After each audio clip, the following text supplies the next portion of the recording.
Lunatic Fringe, over the edge. Lunatic Fringe, living full sin.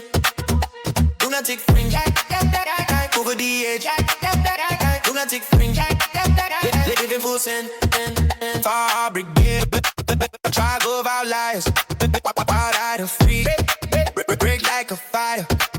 Extreme on gins, raw conversation. Less is from the edge. Spotlight obsession.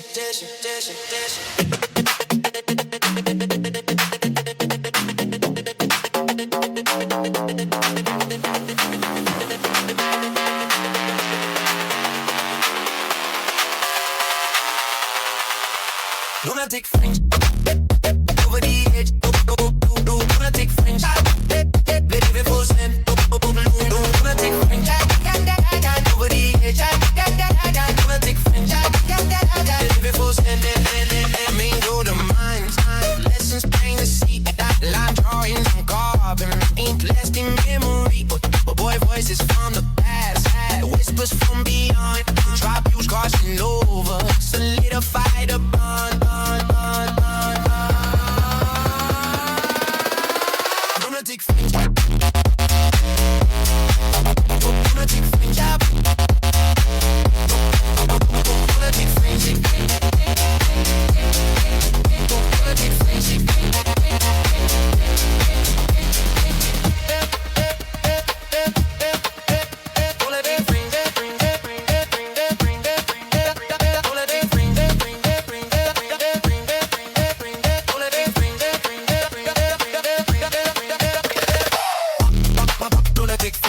Lunatic Fringe, Lunatic Fringe, Lunatic Fringe, Lunatic Fringe, Lunatic Fringe,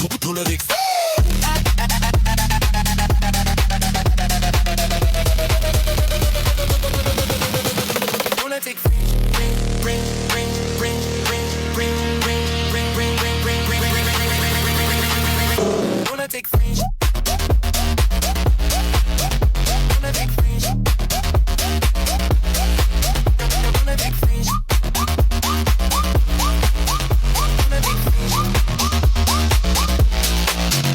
Lunatic Fringe. Lunatic Fringe.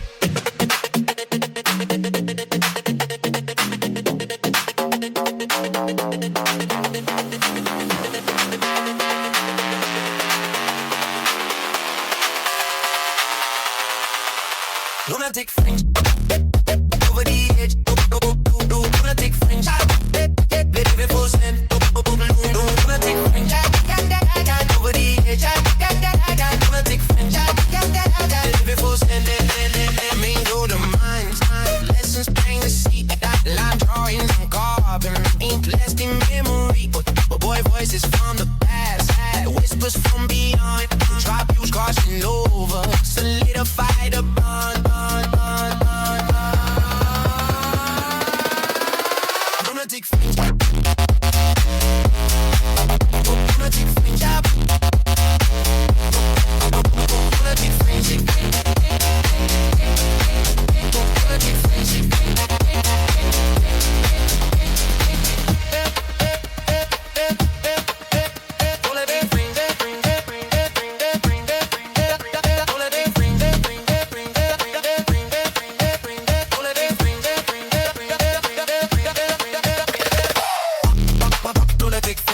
Lunatic Fringe, Lunatic Fringe, Lunatic Fringe, Lunatic Fringe, Lunatic Fringe, Lunatic Fringe.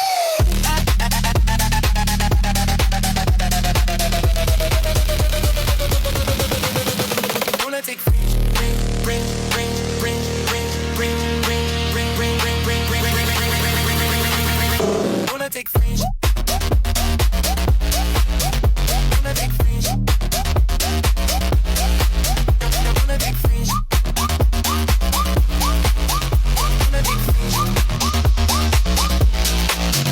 Lunatic Fringe.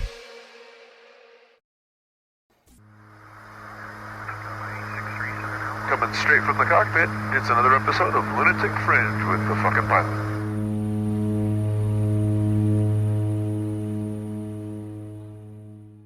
Ready, set, go.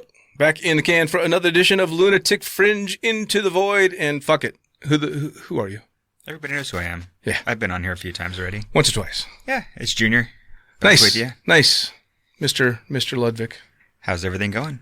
Oh, man. You know, it's another day, another dollar. Up and down. Yeah. Weather's kind of nice and not doing too bad. Although some people are freezing their asses off, I'm sure. I'm sure. End of the season for a lot of people. It's fucking 2021. We made it. Yeah. Let's see what happens. Do we get the COVID Pro or the COVID Pro Max? What's going to be the next one? Right. Yeah. Oh, God. Fucking hell. Let's just stick with this one. I think, well, who knows? I mean, hopefully shit will start to get back to a little bit more normal in 2021. And by the time the season kicks in stateside, it's going, kind of. Either that or everybody will be zombies from the vaccines. That's what I'm hoping for, though, dude. It's either normal or zombie apocalypse. I mean, everybody's been preparing for the zombie apocalypse. I mean, I'm not sure which one I want more because I'm pretty sure Walmart's out of ammo. I mean, I really, right, yeah. I kind of want to know. Although, who knows? This just could be the slow motion zombie beginning. Where they got to die first and then they come back as a zombie? Something like that. I don't know. It's fucking whatever. Hopefully it gets better. But we were talking actually because I had you repack me. Yeah, it's about fucking time. Yeah, well, because I haven't jumped in a while, man. I didn't jump before I went to Everest because I knew... You were afraid you were going to get hurt and you didn't want to fuck up your trip. Come on, what's the one way you know you're going to screw yourself up? You've got something huge, like lifelong bucket list plan to go hike to Mount Everest. How are you as a skydiver going to not get to do that dream? Well, at your age, getting out of the bed would be more dangerous. Fuck off. No, you're going to twist your fucking ankle, land in your little 96 because something silly happened, and it doesn't even have to be. I mean, I was scared to walk down the street for like the month leading up to Everest because I'm like, nothing. If I hurt myself trying to get to Everest, that's one thing. But if I hurt myself walking down the stairs out of the house... I remember at one point I think I asked you to go hiking. You were like, nope, too close to Everest. Yeah. Go fuck yourself. Yeah, I'm like, no, there's not a goddamn chance in hell. So yeah, no way was I going to jump back then. But now I'm going to go jump again. So, and I had to have you repack me because it's been a year since I jumped. Yeah. Yeah, and you started giving me shit. I did. Yeah. I gave you a little shit. One, because it's been over a year. Yeah. And two, because we really needed to go through your gear. Yes, for sure. I'm glad you did decide to repack your main, though. Yeah, of course. Well, it would have been such a soft opening, though. Or it would have been a brick. I mean, either way, the reserve was just repacked, so... Yeah, I think it would have been a soft opening. Personally, a beautiful snivel, but... I mean, I've left canopies packed for about 6 months before. Yeah. Well, so what was it? They did these drop tests a bunch of years back with reserves, military reserves, and they did drop tests with one that had been packed that day and one that had been packed like 20 years before, and like the opening times were minuscule between the two. Yeah, fractions of a second, I believe, or like a second difference. Yeah, so why do we have repack cycles? Well, I mean... because riggers like you need to... No, because... depending upon the conditions where you're living, military stuff is all stored well. And for anybody that's out there right now in their winter season and they've got their gear shoved someplace that it shouldn't be, I mean, we should be keeping our gear in someplace that's cool and dry. We don't want to keep it in a moist area that's, heat. Sure. Well, in the trunk of your car for the entire winter isn't necessarily the best place to have it. Right. Speaking of that, when people are packing up their shit for the winter, they know they're not going to be jumping for a few months anyway. Rather than inspecting their gear the week before they start jumping again, what should they be looking for as they put stuff away so that when it's time to jump again, they don't have to run to their friendly neighborhood rigger to have a line set? Or so what do people... I mean, all the riggers out there are going to kill me, by saying a lot of the stuff, because, what rigger doesn't like a rush job on a back job? Yeah, but, yeah. Realistically, we should be taking care of our gear. If it's a main, depending upon the type of material that the main's built out of, if it's, especially with like the Petras and the Peregrines and stuff like that are sail material, we should be opening it, folding it carefully, putting it in a stash bag, and then, like I said, keeping it in a cool, dry place. Sure. If you are one of those people that, leaves your stuff packed up, it should definitely be opened up after a long period of not jumping. You mean like a year? like a year, or even 6 months. Like I said, and I'm the worst example of it, but I had one of my Petras that was sitting for about 6 months, just because I hadn't jumped it and hooked it up and put a jump on it. It was an okay opening, but I could definitely see some wear and tear. It definitely had some creases in it when I brought it back down, and some marks that it wouldn't have otherwise had I left it in good condition, opening it up, laying it out, putting like a paragliding pack job on it or something like that, where you're just folding it up nicely and not cramming it into a D bag and leaving it there. Sure. That type of material really, even though it's amazing material, it doesn't like to be stored like that. Do you recommend leaving it in the rig, or do you recommend taking it out and maybe doing a rigger roll and putting it in a plastic bag or something? That's exactly it. So, doing a rigger roll, putting it, if you're jumping a canopy like that, you should have a stash bag for it, or something that's made out of either nylon or something that's made out of a material. A lot of us have we'll have bags that we move. We'll have a canopy for speed, so we'll put that into a D bag, put it into a carrying bag that's made a little bit bigger. Sure. What I do is I'll take my Petra out, I'll roll it up, lay it out flat, fold it nicely along the seams, and then it fits in that bag. Now, what about really nice. We got a few lower time jumpers that listen that want to know, okay, I just got my first rig and I'm not flying a Petra, so I don't have to do any of this shit. No, well, what should they still keep it in a cool dry place. If you're not sure of what to do, you can stick it into a plastic tub. You can leave the reserve the way it is. Leave it packed, leave it sealed, but make sure you plan to go see your rigger with plenty of time to get it aired out, inspected, and repacked. As you're doing it, I would definitely still recommend the same thing. Pop that main out if you have the space to do it. We don't really want to leave it packed up, but it's not going to really hurt it if you do. Sure. Well, they've found over all these years some pretty interesting shit in reserves, conditions of reserves that have been left for a long time in bad conditions and stuff. What's the strangest shit you've seen? I've seen mold. I've seen holes from and rat droppings from mice mice have gotten into it because people have left it in their garage without having it in a tub or anything like that. They just had it in a regular gear bag, and the mouse found its way past the zipper and decided to make a winter home for itself. Jesus Christ. That's a pretty goddamn expensive rat's nest. Yeah, the mold is probably one of the worst. It's really hard to get the mold. I guess it's not worse than holes in your canopy, but it's sucks either way. Either way, it's right. That's a pretty expensive fuck up. So now, besides the gear, again, you were giving me shit because I haven't jumped in quite a while. For people that have gone a long time without staying current, or they've been very sporadically current as they're getting back into the season, which the U.S. will be doing in a few months, what do they need to be doing? First off, what are the legal requirements, and then what are the smart things to do? Well, the requirements are obviously by license. Mm-hmm. So if you're not sure what it is, you can go to USPA.org, look in the SIM and the Skydiver Information Manual, and in the section covering licenses, it'll talk about what your requirements are per license. But for anybody that's taken any time off, and myself included, I've been out with an injury, but I'm still constantly going over emergency procedures. I'm constantly teaching emergency procedures. So that's the biggest thing is go over your emergency procedures before you're getting out. Make sure you're getting into a harness, you're pulling handles, you're getting used to to what you should be doing, because complacency is the one thing in our sport that kills. So don't be complacent. Don't think that just because you have thousands of jumps that you can go up and no problem, you're going to be fine. Right? I've got thousands of jumps and I still constantly go through my emergency procedures. I always. And it's funny because I teach it, and this is one of the few things that I teach and I do all the time. Every jump, I expect the worst opening of my life. So I go out, do my jump, everything else. I pitch, and as I pitch, I always grip my teeth and I'm waiting. Sure. And when it's an amazing opening, I'm like, woo, awesome. Oh yeah.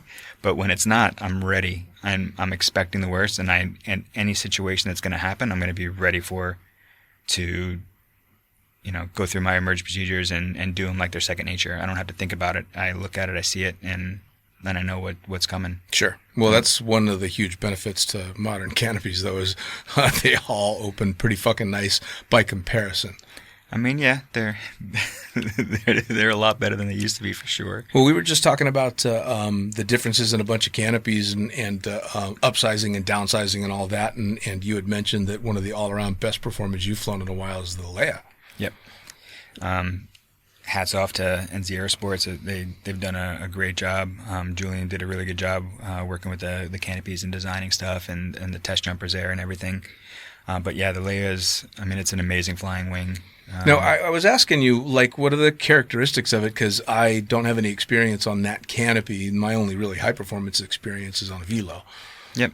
So, I mean, it's the step above what I would say the step above the Velo and the JVX and the things along that side of it. So the Velos and the JVXs were the first of the cross braces. This is a little bit newer of a design, obviously. It's a little bit thinner profile. It's twitchier, just like the Valkyrie. It's its PD side. The Valkyrie and the Leia. They both fly amazing. They both open really nice. They're definitely a step above what the other ones, the Velos and the JVXs. Sure. But I mean, they did a great job with it. I mean, granted, I've been doing this a while now, but it seemed like they just made such leaps, because it doesn't seem like it was all that long ago to me that the Velocity was the most insane canopy you could possibly get, and now it's kind of just a mid-range canopy now. I mean, it's still not a mid-range canopy. It's still a high-performance canopy. Well, yeah, but a stiletto would be considered a high-performance canopy still, wouldn't it? Spinletto. Yeah, man. Dude, hey, talk as much shit as you want, but I used to love my stiletto. Hey, I had one as well. Yeah, man. I had one as well. I mean, they were great canopies, and they were definitely, elliptical canopies. They were twitchy. They were fun. You could yank on a toggle and get up alongside of it horizontal and see the wing, the bottom skin of the wing with the ground in the view. And but I mean, it's older technology, right? Sure. The designs have come so much further. Well, they're really questionable how much further they can go from where they are. Yeah, when I talked to Julian Peelman from NZ Aerosports about all the designs and stuff, and doing the next step and kind of talking about the Leia and all these, and he's like, yeah, man, trying to kick it up that next notch is tough. Yeah, I know that they've been working on the Petra 2 for a while. They've been working on another canopy that they were calling Anna. I don't know what the progress is with that stuff. Sure. Right now, I know they've discontinued the JVX, which I was a little bit heard about. The JVX is definitely will always be my tried and true canopy. I mean, it's great for freestyle and everything, but I know that it was just a matter of time that they had to take the next step with everything. And sure, Leia is definitely that wing. So. And again, compared to what I've flown, what are the flight characteristics like? Twitchier. It's a little bit more ground hungry than what you're used to.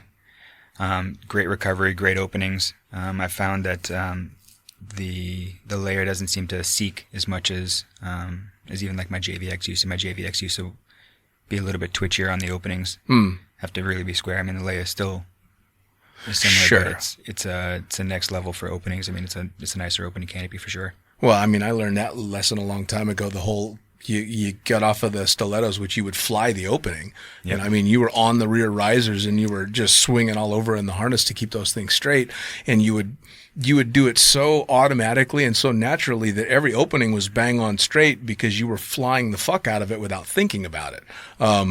But I tried that on my very first opening on a Velo way back in 2004 and did a high opening. So not only was I trying to fly the Velo opening, but I was doing it at fucking 12,000 feet. And holy shit, I thought I was going to cut that thing away on my very first ever jump on my brand new canopy at 12,000 feet. Yeah, I mean, I think anything that's sub 100, you need to be a little bit more aware on the openings. You need to fly them a little bit more. Sure. Make sure that you're square in the harness. As everything's opening up, reach up, grab a hold of the risers, and get ready to Yeah. to see what's going to happen. I mean, it doesn't take much, especially on the high performance canopies, to have one of them take off. I mean, it's as little as overrolling the tail or making keeping Sure. the tail too tight, and the way it catches air, it may want to spin one way or the other. Sure. Being off on your harness a little bit. So I don't know if you got a chance to hear the chat that I had with Luigi, but you know what he's got planned. yeah, What do you think of that? pretty amazing. Fucking hell. Well, it was funny because we spent a good part of the conversation with him telling me how, he's mellowed with age and he's calmed down. And again, like most of the amazing athletes, he's very forthcoming in the fact that he was scared when he was learning how, and he didn't know if it was for him. And he's telling me he's getting more and more mellow. And then on camera, because we were on Skype, he holds up the new canopy from NZ Aerosports, and I shit you not, it was in a thick legal envelope. I mean, you got to be kidding me. That's what are like. The first thing I thought was, how in the hell is that in there with all the nylon and the lines as well? But the lines are the shoestring little lines, aren't they? Yeah, they're probably 200s. Fucking hell, dude. 200, 300s. And now, how many jumps is something like that good for? The lines. It depends on It depends on how it's packed. Typically, when and every swooper is going to tell you something a little bit different.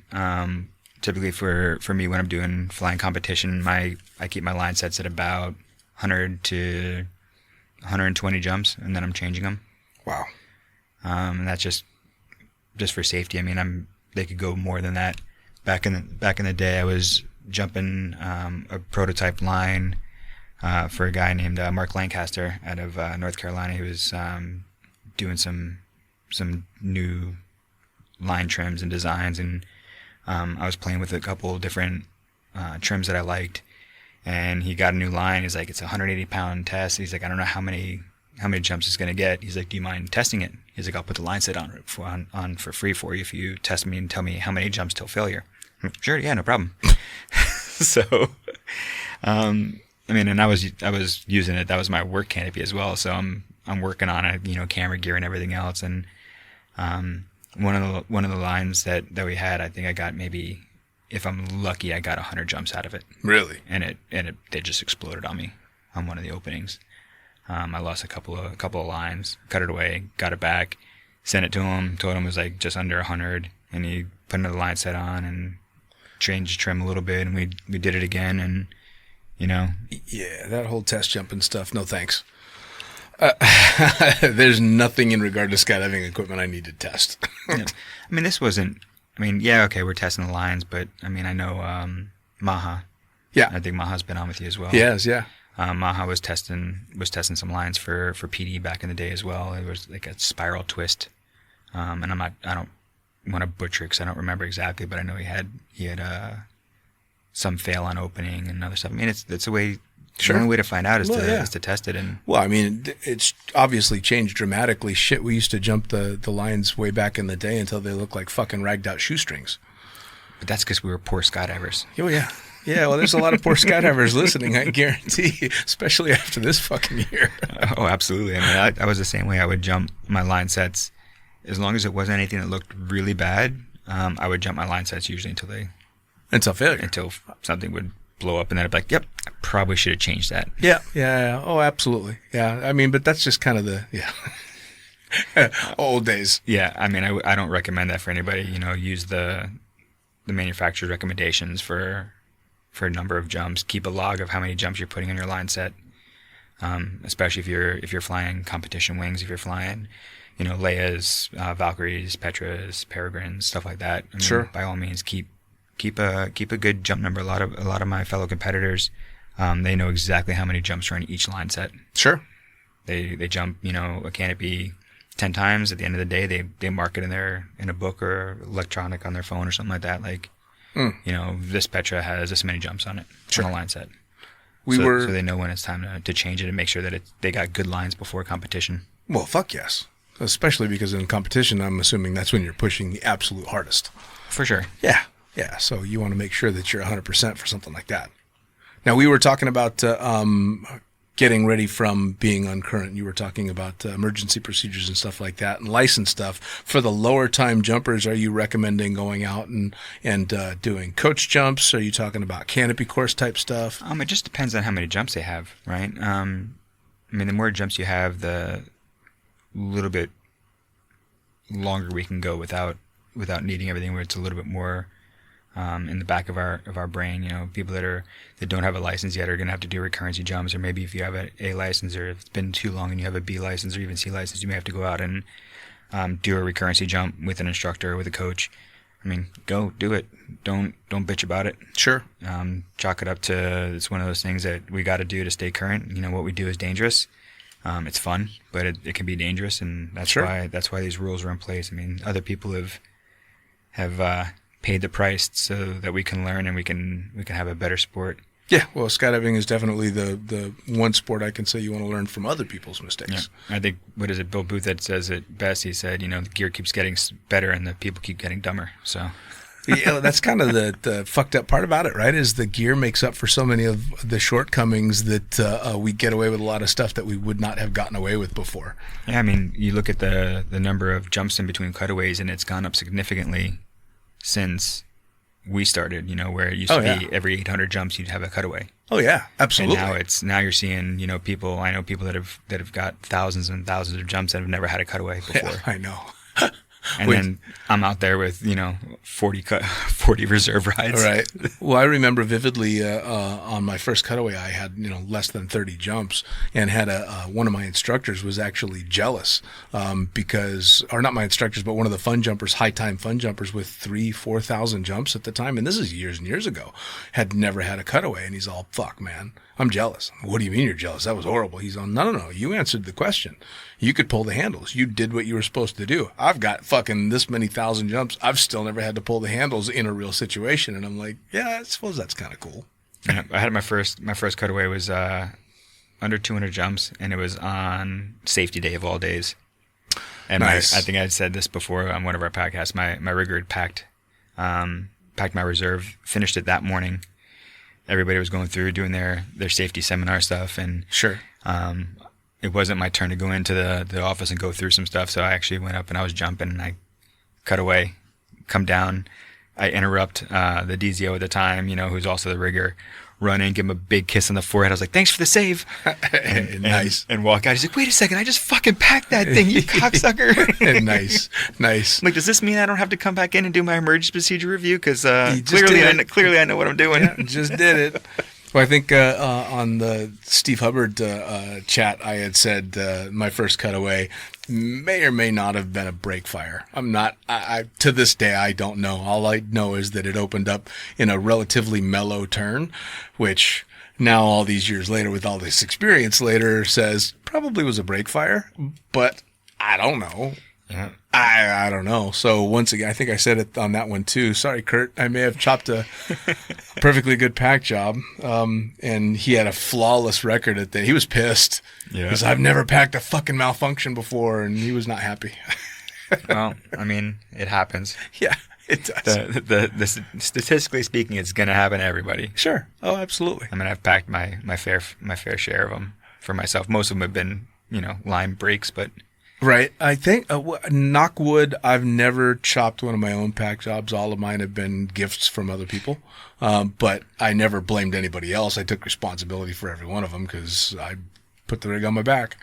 You know, I'll never forget some guy in Paris Valley. Again, this is way back when I just started. Got all pissed off because the packing mat had packed him a cutaway, and he got all mad and like threw his rig down and was yelling at the packer. And the packer just smiles and went, "Dude, you pay." I think at the time we were paying like $3 or $4 bucks for a pack job. Yeah. And they're like, "You paid $4 for that? Fuck off." Like, really? Yeah, I gave myself my last one. Did you? I had, and I called it too. I was doing a commercial, and I was doing some stunt work for a commercial, and I was, you know, jumping in a sandy area, and every jump I was landing in the sand, and every jump I'd come back in and pack, and I could feel the lines getting stickier. because it was, in the middle of summer, so it was humid, and Sure.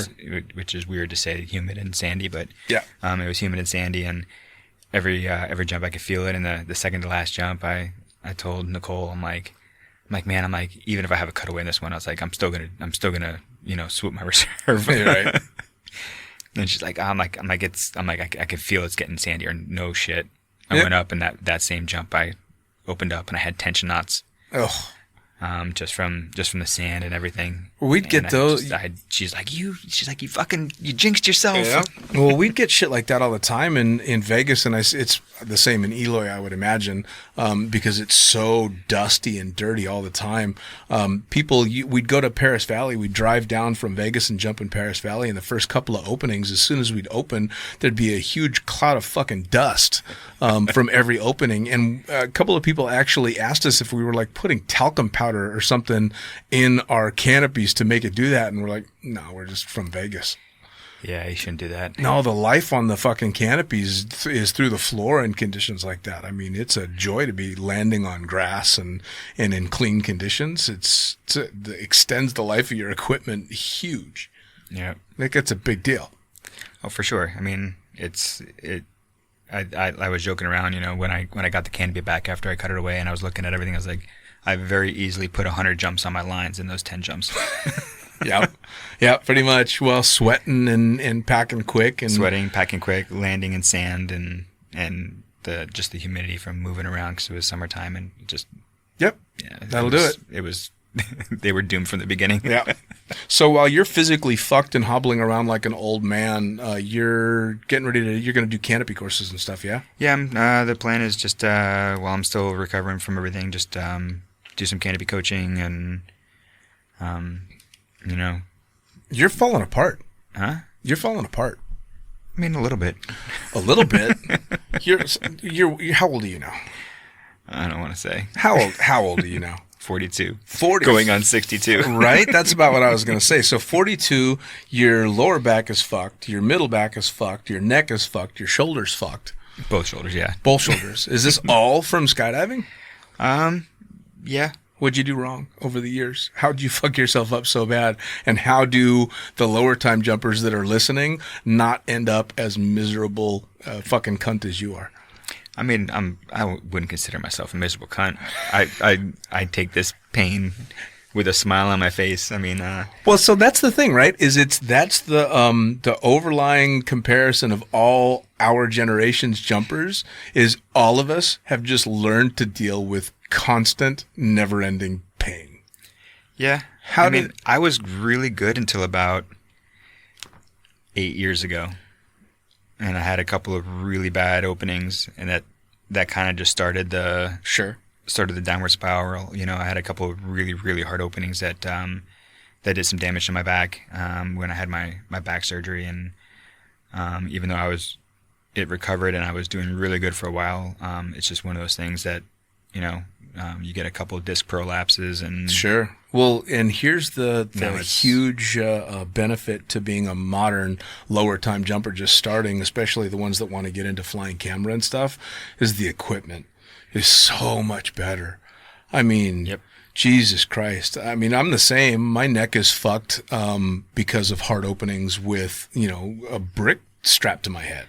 that's exactly it. And that's the same thing. About 7 years ago is when I jumped the red for the first time. Oh, Jesus. That's like, jumping the red. I mean, I don't know what the equivalent would be in pounds, but I remember because I was jumping everything on the helmet with the battery and everything. I think it was 8 kg, it's fucking heavy. so 16 pounds. Yeah. On my helmet. Every time I'd pitch and grab my chin cup. Yep. Well, who is it? McGowan that jumped Oh, yeah. religiously with the neck brace and Smart. Well, he had to. He had a fucking movie theater strapped to the top of his Yeah. head. I mean, and I give him credit, to Mike and Tom Sanders and And all those guys, Joe Jennings. Joe Jennings back in the day, man. I remember watching Norman him. Kent, all those guys that were jumping ridiculous camera gear. Yeah, man. Well, I remember watching the one that caught me off guard the most was watching the X Games. This would have been mid 90s, early to mid 90s, when they were doing the tailgate sky surfing competition over the beach in California, and Jennings was doing the air to ground transmissions.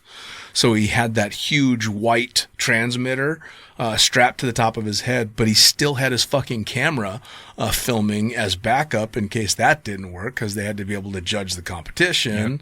I remember watching that. He's on his back doing the tidy bowl carve with just that fucking big white thing sticking off the front of his head, and remember thinking that cannot be good for his neck. No, I mean, it's one of those things that it definitely, it's wear and tear. Yeah, man. Throwing a lot of drogues. Well, I was throwing a lot of drogues too. Yeah, I was talking briefly to Jennings, because I'm actually gonna be sitting down and talking to him on an upcoming episode. And very nice. I was giving him shit. I'm like, so by the way, you're the one I have to blame for fucking major neck problems over all these years. And he's like, yeah, oops. But I mean, I think it's Joe that used to jump wings on every jump, just so he could slow down the opening. Yeah. Last time I saw him, I think he was even jumping him. So he would have like free fly pants on with like a modified wing jacket. I mean, he would free fly with it and everything, but when it came time to deploy, he used the wings to slow down a little bit before pitching. Now, I've been out of the work jump thing for a very long time, especially shooting camera. I stopped shooting video in 2005. But for a long time, wings seemed to kind of go away. A lot of people weren't jumping with wings anymore, but I've seen this huge resurgence now where pretty much every camera flyer I see is flying wings. They're just free flying the shit out of them. Yeah, I mean, it just depends on where you are. And there was that period of time I started with wings, got away from them, went back to them, and the main reason why I went back to the wings and got away from flying with just a jumpsuit on is because of the position. Right? I don't want to be underneath a tandem. Yeah. It's illegal for me, especially as an examiner. Sure. Right? If anybody flies underneath me, we come down, I pull them aside, and I have a little talk with them about sure, what's going on.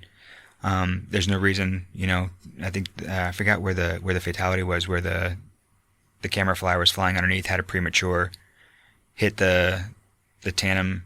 Yeah, tandem passenger was his passenger. The tandem passenger, I think, was his mother. It was mom, yeah. And there was a fatality because of it. And there's just no reason for it. And I think that has a lot to do with why wings have come back, because it allows you to stay away. Sure. And you're still able to fly around. You're still able to go to your head and carve around the tandem if you want to, or orbit around on your feet. It just gives you more power. I had no choice. I had to fly wings. I mean, from pretty much the time I started flying camera, I've gone between 180 to almost 200 pounds without gear. I fall like a fucking brick. I'm 5'9". Yeah. So I fall like a brick strapped to another brick. I go fucking fast. So if I don't have a big set of wings on me, I'm not going to be able to fall slow enough to film at least half of the tandems that come out. I used to love it when I was shooting video and saw these big fat guys come out to jump. Bring it on. Now I don't have to work. It's going to be easy. I just get to relax on this jump. They'd assign me the little teeny little next to nothing Japanese passenger, and the entire time I'm as big as you can possibly get with zero range, praying to God that the tandem instructor takes a pity on me. Well, yeah. I mean, I've had that. Luckily, I've worked in a lot of places where either the manifest staff or the jump staff that I worked with were really were great guys and girls to work with. I mean, they'd sure. be willing to switch if you had somebody. If I was paired up with a small tandem instructor and they had a small passenger, I could go to one of the other videographers that was smaller and lighter than me and be like, hey, please, would you mind? I'll buy you a beer later. Just swap me for this one. Yeah, for sure. Or if they paired me up with somebody for the day, I'd be like, would you swap me for the day, please? Right. Beer's on me. Oh, yeah.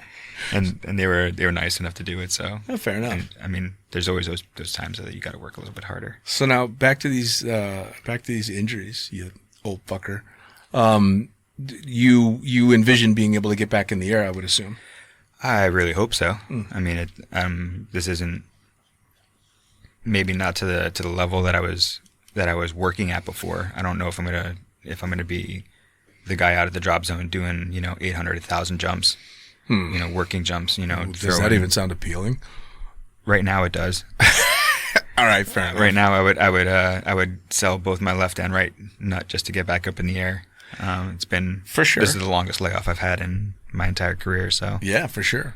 but there's times that we just gotta stop, and luckily, with everything that's happened with, as Kevin Hart says, vid-19. Yeah, no shit. With everything that's happened with COVID, I mean, it's a perfect time to be down and getting everything fixed that needs to be fixed. But Yeah. I mean, it was going to be either now or later, so I might as well take the downtime and get the stuff, because get everything fixed. I mean, I've been working injured for the last 3 years. Well, were you like me? I was horrible with like stretching and all that stuff. I was big on strength training, especially when I started doing tandems, because I knew that was going to really come in handy, especially the upper body strength to be able to, flare out those old F-111 tandem canopies and handle the massive fucking loads that you'd have to deal with. But I was horrible with flexibility. Like to this day, I'm the same way. I think that's probably what fucked us up more than anything. Yeah, I mean, newer instructors and jumpers out there definitely, not saying you have to go out and become a professional yoga, but stretch. I mean, stretch out your neck, stretch out your shoulders, especially, people that are newer swoopers that are coming up through, that are wanting to become competitive swoopers, start stretching your shoulders out. If you're a tandem instructor and you're, doing a bunch of jumps every weekend or every day, stretch your shoulders out, stretch your neck, stretch your back. It's only going to help you. It can't hurt. I think I said to Omar when I talked to him on here that at Eloy, I remember walking out, and I think it was Sean McCormick was doing yoga on the mat with a bunch of people every morning in Eloy, and I was out there with a friend who was getting licensed, and I remember walking past the mat going, what the fuck are those guys doing? Because I didn't think anything about yoga. This was a long time ago. And now I wish... Yep. I wish that while she was jumping, I had been having Sean McCormick teach me fucking yoga. Yeah, I mean, walking around the drop zone and seeing Soulflyer, seeing Fred and Vince out, and Vince, may rest in peace, would always be doing yoga in the morning. And I remember for a while when he would come out to the drop zone, there wasn't anything, and then one time he showed up and he started doing yoga, and I was like, what are you doing? He's like, man, he goes, I started doing yoga not that long ago. He's like, and I noticeably feel better every day. He said, especially if I'm doing it a little bit before I start jumping. He goes, I feel 1,000 times better at the end of the day. Well, and at the level that they were going at, and especially flying those powered wings, doing the Jetman stuff was so physically demanding. Because, I mean, they made it look so easy flying the wing that it looks like they're just along for the ride, and you don't realize that they are using every ounce of every inch of their bodies, and they are, the control surfaces, and it's extremely physically demanding. Yep. Like those jumps were beating the living hell out of them, or can't even call them jumps. Those flights were beating the living hell out of them. So you'd have to do stuff like that. Yeah. And he said it was doing wonders for him. And after he said something about that, I started, taking it a little bit more serious. I mean, he was a good friend and somebody that I looked up to with some of the skill that he had. I mean, sure.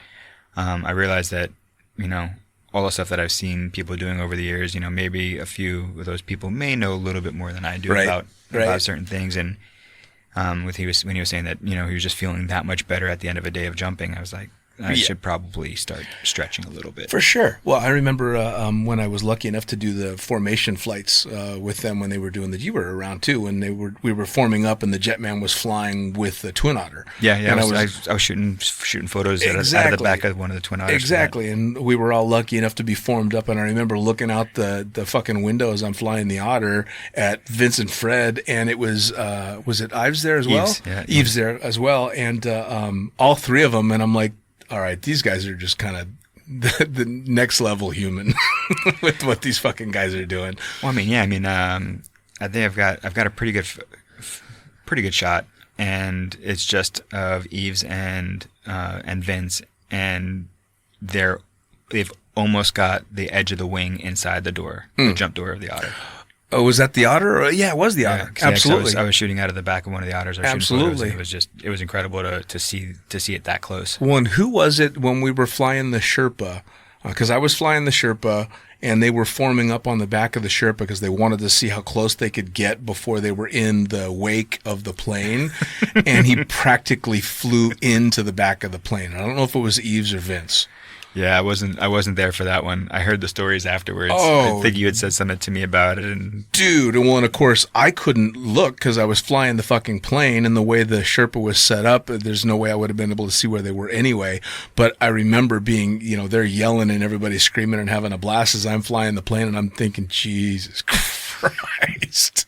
This is crazy. next level human flight for Oh sure. yeah, man. Oh yeah, for sure. Yeah. So when you got somebody like that that's pushing the limits so hardcore, saying stretch, maybe listen. I mean, I wish I would have listened years ago. Yeah, all those 20-somethings that are just getting started, or even if you've been jumping for a while, but you feel great, but you're not stretching and stuff, fucking start stretching. Take it from a couple of old guys that are paying the price for having not done it. And I'll tell you what, with everything that's happened, that's kind of shut us down for between COVID and for winter times up in parts of the States and parts of Europe.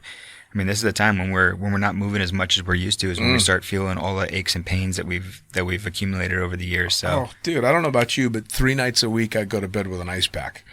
yep. At least. Or wake up and go get an ice pack, which is a very odd thing, because if you had told me when I was in my 20s that eventually I would be able to fall asleep better with a fucking ice pack on me. But now it's almost the rest of me is nice and warm, and it's my little comfort pillow is this little gel ice pack that stays cold for a couple hours. Yeah, I mean, I've got to alternate. Some days it's cold, some days it's the heating pad. It just depends on what my body's telling me. But Fucking hell. I've started waking up and doing some self physiotherapy, some stretching, and some moving around just to kind of get everything loosened up. And Between pain and piss, I don't sleep through the night. yeah.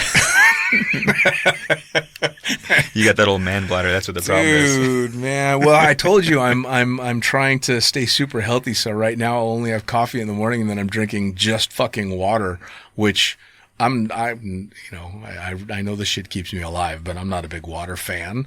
But now I'm drinking like 3 or 4 liters of water a day, and I'm just, it's crazy. But it's help. So, moving on into 2021, you're doing canopy courses. You're also doing some traveling, yeah? Yeah, plan on doing some traveling, doing some, hopefully doing some stuff with some teams, doing a little bit of coaching and stuff like that. Nice. We'll see what happens. We'll see when my body's ready to get back up in the air. But I'd love to be able to start jumping now, but I just need to be smart about it. Yeah, for sure. So it's gonna happen, but need to get healthy first, and once I'm healthy, then the sky's the limit. Are you looking at thinking about competing again? I would love to. We'll see what happens. If there's, depending upon what's happening with Swoop Freestyle, if they get some venues, if some stuff happens with the freestyle side of things, I would definitely consider doing that more than traditional canopy piloting competitions. Not sure my body will handle jumping with all the weight. It's one thing if I'm doing XRW, I can kind of take it easy on myself, but if I'm pushing and I'm charging for the box, or I'm charging for distance, taking those hits, then you've had Sure. a bunch of canopy pilots on here. You've talked to a bunch of them. I mean, it's wear and tear on our body for sure. Sure. Yeah, absolutely. And let's be honest, I'm not getting any younger. No. But I would be open for some competition. Awesome. But Awesome. get healthy first and then go from there. All right. So if you're going to be doing some traveling and you're doing potential canopy courses and all that stuff, how do people track you down again? How do people follow Mr. Ludvic? They can get me on my website, www.davidludvic.com, or they can get me on Facebook, which is David Ludvic, and then quotations Junior. Grab me on Instagram, David Ludvic, and get a hold of me. Send me a message, and if I'm in your area, if you guys are in my area, I'd love to get hooked up with some people and teach them some stuff. Awesome, man. Good tips for taking care of gear. Good tips for trying to take care of your body. Thanks for sitting down. Yeah, man. Thanks for having me again. All right, fucker. See you later. Later. See ya. Lunatic Fringe. Lunatic Fringe.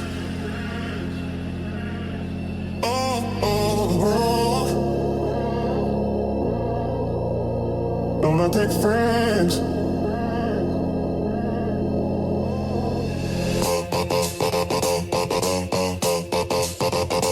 Lunatic.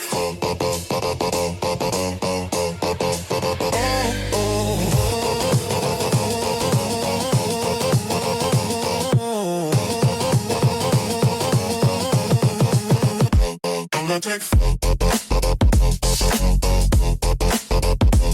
Lunatic Fringe.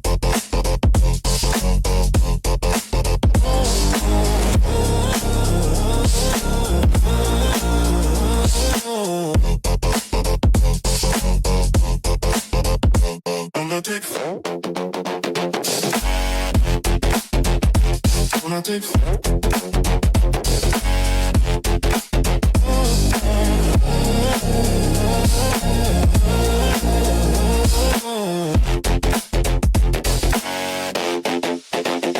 Lunatic Fringe.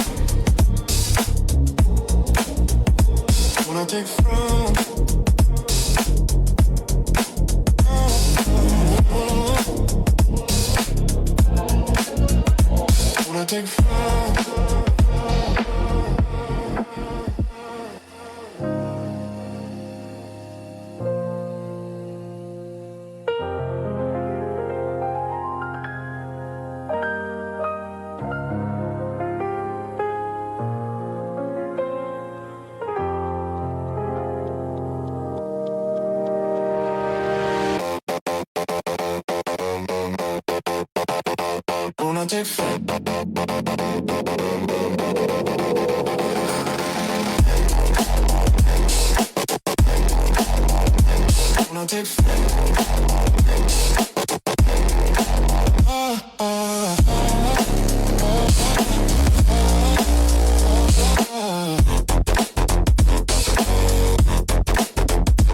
Lunatic Fringe.